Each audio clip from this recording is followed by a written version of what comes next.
Now to our main program. As the CEO and co-founder of two international companies, M&C Consulting and MC2, Giovanna Mingarelli plays the dual role of technology entrepreneur and thought leader. For 15 years, Ms. Mingarelli has worked in the field of political and digital communications and served in the office of a former Prime Minister of Canada. Ms. Mingarelli is a member of the Government of Canada's Treasury Board, Secretariat External Advisory Board for Talent Cloud, to develop the future of work for Canada's public service. She has been a parliamentary witness and a keynote speaker relating to the advancement of women in politics. Giovanna works with an organization called Equal Voice, which is dedicated to electing more women to all levels of political office in Canada. A prolific writer, Ms. Mingarelli has contributed to a number of news organizations in Canada and the United States and has been cited by Harvard Business Review and Forbes. Giovanna and Consul General Brandon Lee are married and have been since 2015. Yes, every year they celebrate by attending a meditation retreat in the south of France. Please give Giovanna Mingarelli a warm Seattle 4 welcome.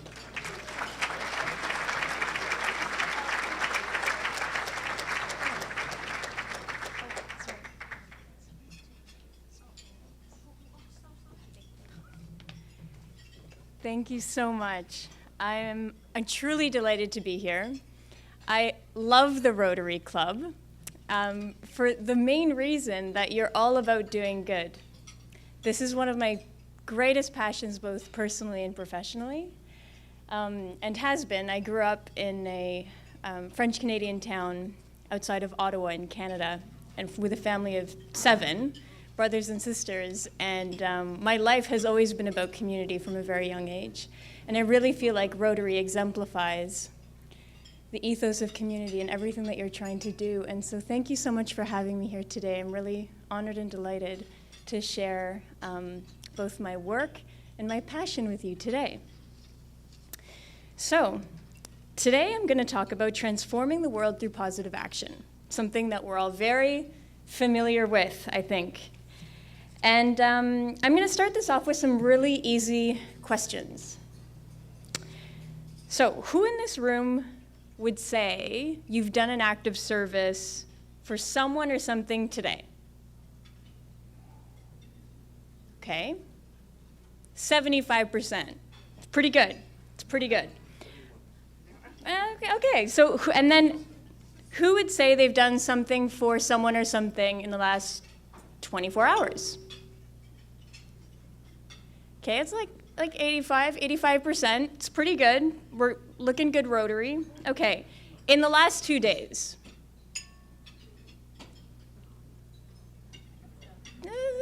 85%, okay, pretty good. And then in the past week. Okay, everybody, that's really good. I feel happy about that.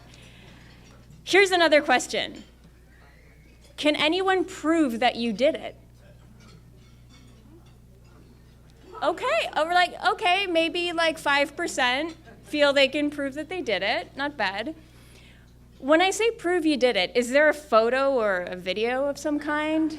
Like some kind of social proof? You can see where I'm going with this. Probably not. Because as individuals, it's really hard to actually measure the good that we do every day. And in fact, sometimes and often we don't want to track the good that we do. We just want to do good because we love it. But it's getting trickier, right? The world as it is today, it's more and more important to be able to quantify the good that we do for so many reasons. One, to make sure that we can celebrate that good and share it with others so we can scale it. And we also want to share that good in order to move forward our very ambitious social goals. So I'm going to take my questions one step further. before we move into the full presentation. Who in this room is in some way connected to a nonprofit, either leading it or funding it? Most people in this room, that's what I expected. And who in this room can say exactly how many hours and activities they have supported and funded in the last 24 hours for that organization? Almost nobody, right? This is our current situation globally as it relates to tracking the good that we're doing on the daily. There are currently 1 trillion hours of human good intentions that go untapped every year or undocumented. This is based on the work of New York University's Professor Clay Shirky, who's one of the forefathers of modern social networking. Basically, these trillion hours are absorbed by passive activities like watching TV, surfing the web, playing games, you name it. Basically, that time exists and is available for public service, but is being absorbed by other activities. Of the time, of those trillion hours that are going towards public service activities, we actually have no way of documenting where those activities are going, right? What impact are we actually having? And yet we know, right, that people are doing positive actions every day. Everybody in this room is contributing to some kind of social positive action. In July, in Ethiopia,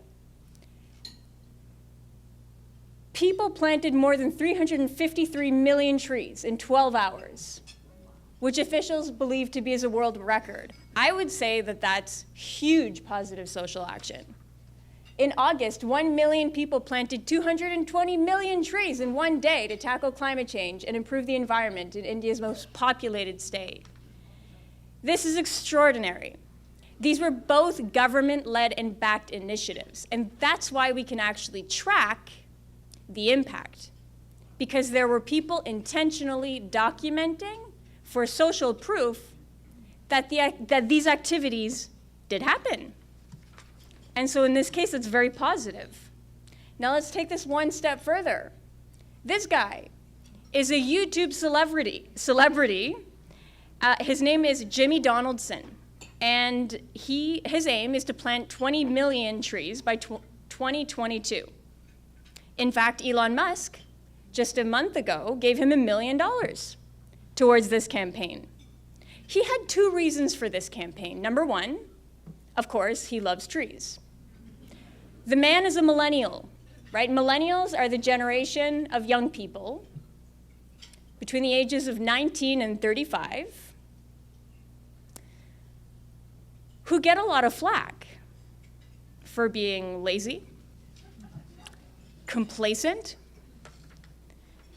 and obsessed with their phones.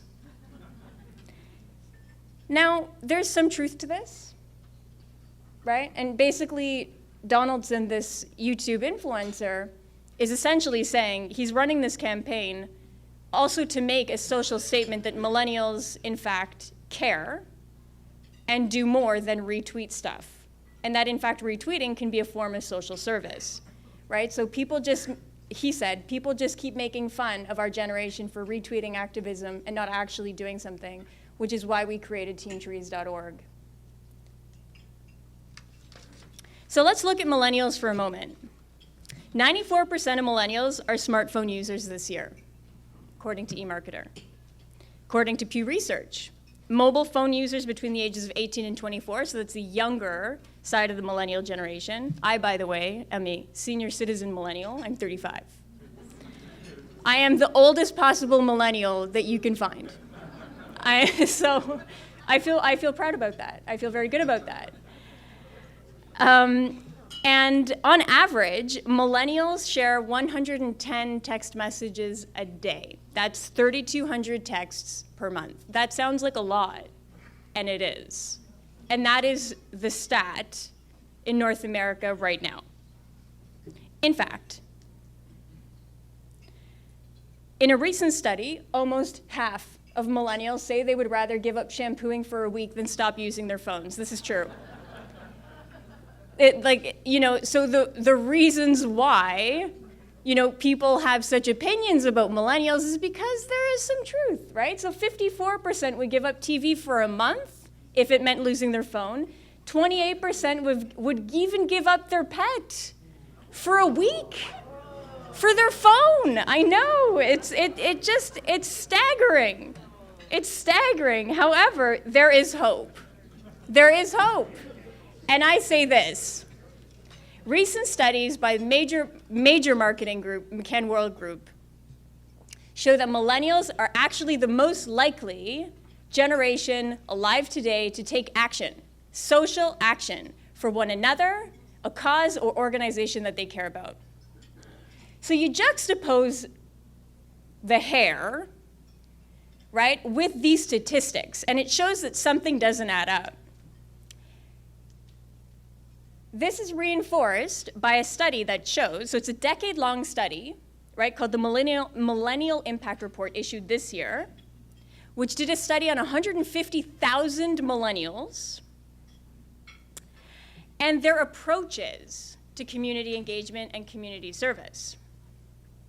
And what we found is that, yes, these millennials are taking action like no other generation before, but it's different than traditional volunteerism and what we expect. So the way that Rotary is taking action is very, very, very different than the way that millennials, especially the younger millennials, are taking action today while we sit in this room. What does that look like? Statistically, millennials want to help people, not institutions. What that means is that they want to vote, but not for a political party. They want to support issues rather than organizations, which means they want to plant a tree, but not necessarily buy a membership to the local environmental organization. They like micro-volunteering. I mean, that means, okay, well, I want to spend 20 seconds supporting my cause. I don't want to go and spend an hour, and I don't have time to register for something. No thanks, please. Who has time for that? Right? That's the attitude. They listen to their peers the most. So if an organization asks them to support girls' education, it's too big of an ask. If their best friend 5 minutes later comes along and says, hey, can you do this for me? It's fine, they have time. That's the mentality. They treat all their assets equally. So time, money, and network is even. They view them all on the same spectrum. Very important. And finally, they like remotely supporting organizations and causes, which means if I'm sitting at home on my couch, I should be able to support the organization I care about. I shouldn't have to be a member, and I shouldn't have to subscribe to something, and I shouldn't have to go and leave my house. I should be able to do it from my phone because that is how I do things. That is the millennial ethos. Basically, millennials want to help, but on their own time, wherever they are, and again, probably from their phones. Going back to the cognitive surplus, that trillion hours of human good intentions, millennials are taking action for each other and the causes that they care about right now, right, as part of that trillion hours, but it's not in a way that we can see or interpret or quantify. Not in the same way that we could quantify those extraordinary tree planting campaigns, because those had the backing of a government that were documenting and tracking the planting of those trees. This is important because the actions being taken by young people all around the world have a similar measurable impact as those trees. Every action these young people are doing, and they are doing them, are happening right now, but we don't know how to capture that energy, and we don't know how to quantify it, and that is something significant, and that I think we all have to be thinking very strongly about. It's not how do we inspire young people. They're already inspired, but they're very opinionated, and they have very specific ways that they want to take action for you, but they're there. It's how do we channel that energy into this trillion hours of possible public service that exists, that is waiting to be tallied, like those tree planting campaigns. So, enter micro-volunteering. Micro-volunteering is and I alluded to this a moment ago, it's essentially the ability to support a cause or an organization in 30 seconds or less. It's posting something to Facebook, it's opening a door for a stranger, it's you're offering to mow your neighbor's lawn, it's taking out the garbage, it's, literally planting a tree, because it doesn't actually have to take that long, right? All of these things can be considered micro-volunteering. They're non-institutional, don't require any kind of overhead, don't necessarily have to be financial, could be, but don't have to be, and definitely include a young person's time. And I believe this is the current reality of millennials right now. This is how millennials volunteer. In their minds, they're volunteering every day, but in their own way. And professionally and personally, this has been my passion and something that I've been working on for 10 years. So, I have been making every effort to try and track and quantify the impact that millennials are in fact having. And I am, for example, I'm on the board of directors of an international, non-religious, non-political organization called Global Dignity. It was co-founded by Crown Prince Haakon of Norway about 12 years ago, and we're in 80 countries around the world. This October, we impacted 1 million children, grades kindergarten to 12. And essentially, we provide free training materials and resources for teachers and students to host dignity workshops. Essentially, secular ethics within classrooms to talk about why it's important to be kind to one another, why it's important to treat people with dignity and respect, and how a whole lot of other issues can potentially stem from those if we don't address them at a very young age. And so one of our biggest challenges, as I think many of you can relate to, is the inability to, again, quantify the impact that the students are having, right? So when we have 1 million kids in 80 countries around the world engaging in dignity activities, what does that look like? Don't you want to know? Like, don't you want to see a map, right? Like, look, there's 1 million kids taking action for dignity. This is what it means for the world. Like, don't you want to see that? Everybody wants to see that. And so my company, MC2, donated a chatbot to Global Dignity. A chatbot is an instant messaging app. Basically, these young people are using their phones to do everything, to communicate and to take action. So we built an instant messaging app so that young people could find dignity-related activities, take action from their phone, submit them to the app. We could make sure that those activities were real, and then map them to showcase our collective impact. So I have a short video of how this works so that you can see text messaging transforming into social impact. All right. So this is the Dignity Bot. So this is Faya. She's a French bulldog. She's actually our dog. She's been turned into an avatar to galvanize children around the world to take action.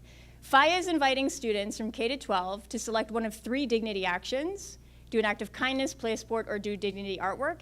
Kids are then invited to submit the action to the chatbot like this. So it's just a photo that got submitted. Great. Faya talks to them, says this is beautiful. We then use machine learning sentiment analysis to determine how they felt about their action. So in this case, they felt happy that they submitted their dignity action. We map it, right? So we ask for their location so we know where in the world they are. So if you're in Ottawa, your action comes from Ottawa. If you're in Seattle, it comes from Seattle. And because we have, for any organization, this is important to know, right? What are people doing and from where? And that is essentially the sequence, right? So one student has just submitted from the bridge to nowhere a dignity action. They have contributed to building a world where understanding, respect, and love wins. And then following that, there's a link to a map where you can see the collective impact. This is one really interesting way to track and quantify text messaging-based activism in the context of a world where young people are engaging in micro-volunteerism. Starting to wind this down, we started this presentation with trees, and that's where we're going to return full circle. So in 2 weeks, thousands of students around the world are going to gather in Madrid for COP25. So from December 2nd to 13th, 100,000 youth in 34 countries will be part of a global climate education action movement. And we're building another chatbot, pro bono, to support and power this movement, to invite young students, again, K to 12, to submit their environmental actions like recycling, like throwing out litter. And as they take action, they earn badges and rewards from Faya, this cute little French bulldog, right, who's very sweet and a really great way to engage children at a young age in positive social impact. And so we're very excited. We have the support of UNESCO, right, the Canadian Commission to UNESCO, as well as UNESCO and the United Nations. So we'll see. This is another method to engage young people in basically micro-volunteerism. In conclusion, I'm going to close this with a quote from Rumi, who said, "Yesterday I was clever, so I wanted to change the world. Today I'm wise, so I'm changing myself." Positive action starts with us. Having the desire and the means to track those actions allows us to share and scale that positivity with others. If everybody in this room tracked our positive actions, even privately, we would reach 1 trillion hours in absolutely no time. And that means that our world and just this room is already great. We just have to find really creative ways to track it and celebrate it. Thank you so much. And I'm going to open it up to questions now.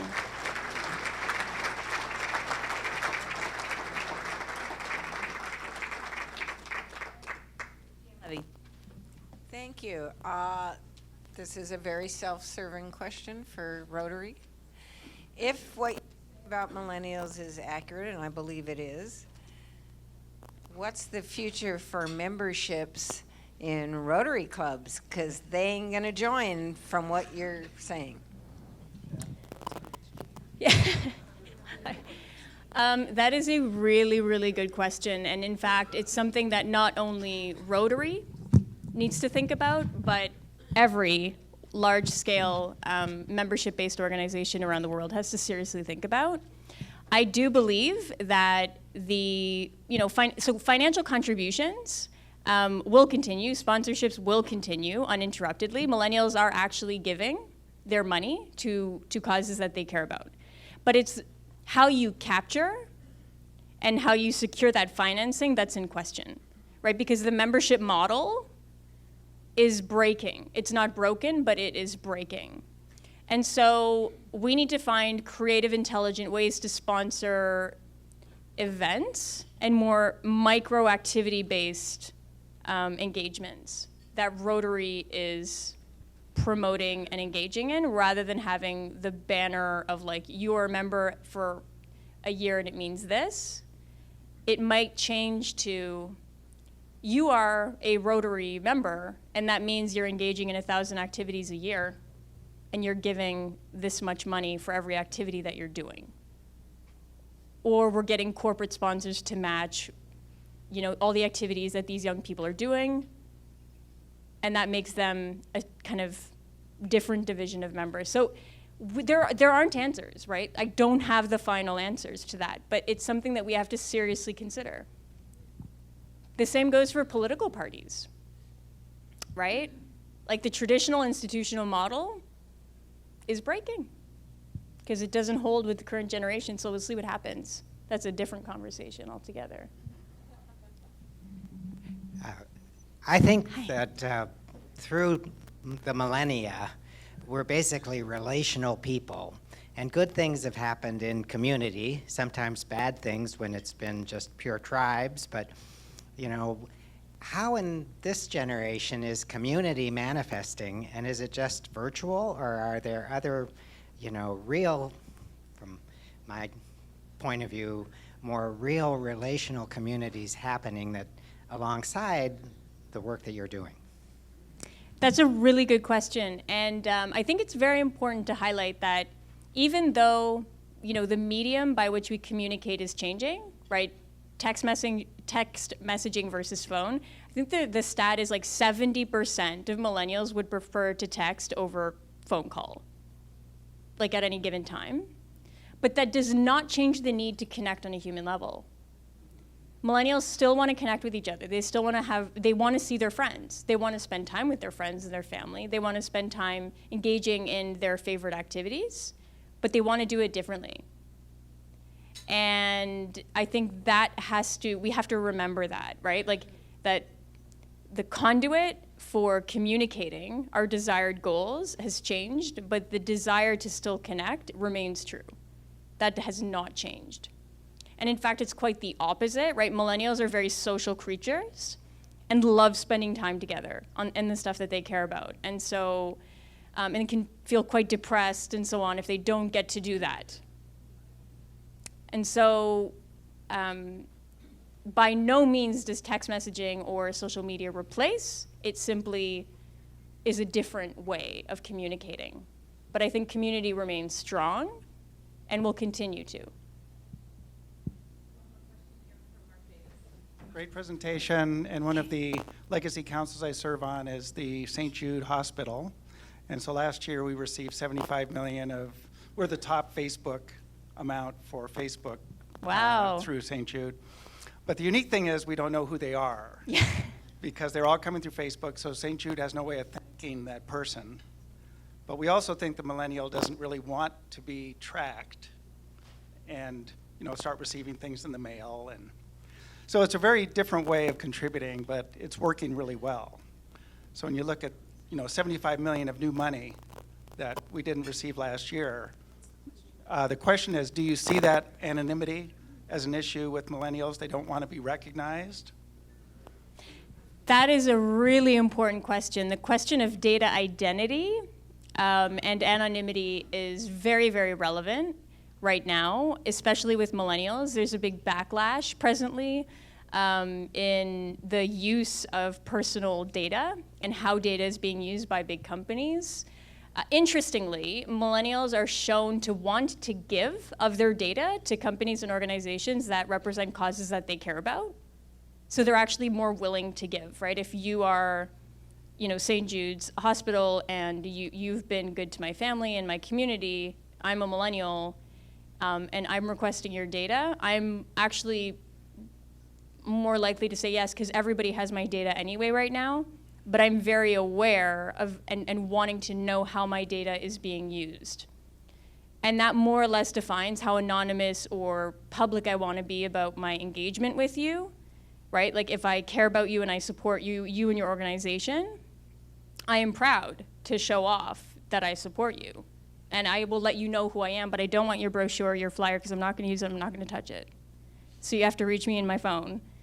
But I do want to engage with you. But if you're a company soliciting me for services that doesn't represent what I care about, I have really no interest in your service, right? Like just it's a waste of paper and time. And the same goes for an organization, a nonprofit or an NGO that doesn't represent my interests. Don't bother. Just because my friend donated doesn't mean that I will, because it's about micro-targeting millennials based on interest. So I hope that helps. Thank you so much, everybody.